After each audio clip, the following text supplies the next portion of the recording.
Hi, I'm Sally Alexander, and I am the best mom. I'm kidding. I'm not the best mom. In fact, I feel like an idiot most of the time. And my kids are older now. They're school age and older, but when they were little, and I mean like that 2 and 3 year old phase, one of the things that made me feel like the biggest idiot was when they would lose their minds for some completely irrational, mind numbingly confusing problem like, my donut has a hole in it. And you're thinking, well, it's the nature of a donut. It has a hole in it. And they lose their minds and they full on lay out on the floor. We're talking biblical level lament. My donut has a hole in it. My donut has a hole in it.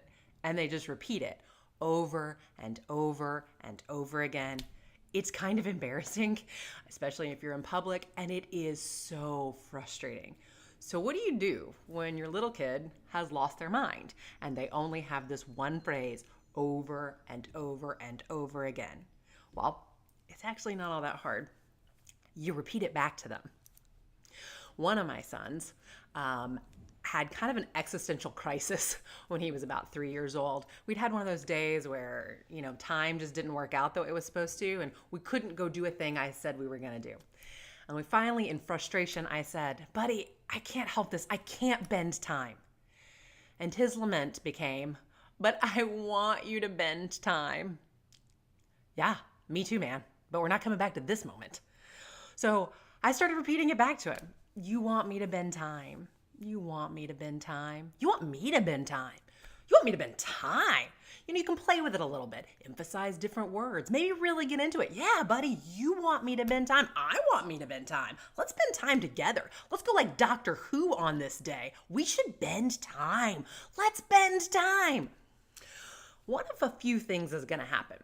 Your first best case scenario is you have confused them and they stop saying it. They just go, I don't know. Mommy's lost it and I'm done with this comment. The second option is they don't stop, but you can see the wheels in their head starting to turn a little bit. That hamster's working extra hard while they think. At that point, they're thinking, Mommy sounds like she's agreeing with me, but my donut still has a hole in it. They're not sure what to do, but it's working. Or the third thing, it doesn't work at all. They keep screaming their lament over and over and over again. But, and this is key, you feel better. You had something to say back. You didn't try to just tune them out. You didn't scream at them in public and become horrible screaming mom in the Walmart, which is a big win. So you feel better about it. Because here's the thing about little kids. They want to be in control and they want to be heard, just like adults. They can't be in control because they're bad at making decisions. They make bad decisions. They're very ignorant. They're very small people. So they can't be in control, but you can let them feel at least like they got heard even on their completely crazy problem, like, I want you to bend time, which is, it's not going to work. You can't bend time.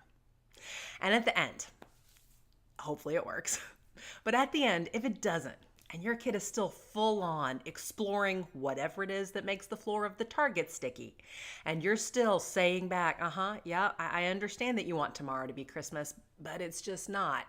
If you're in that moment, you're still the best mom. You're still doing a great job. Your kid is not crazy. She's just 3. You got this. You're doing a great job. Bye.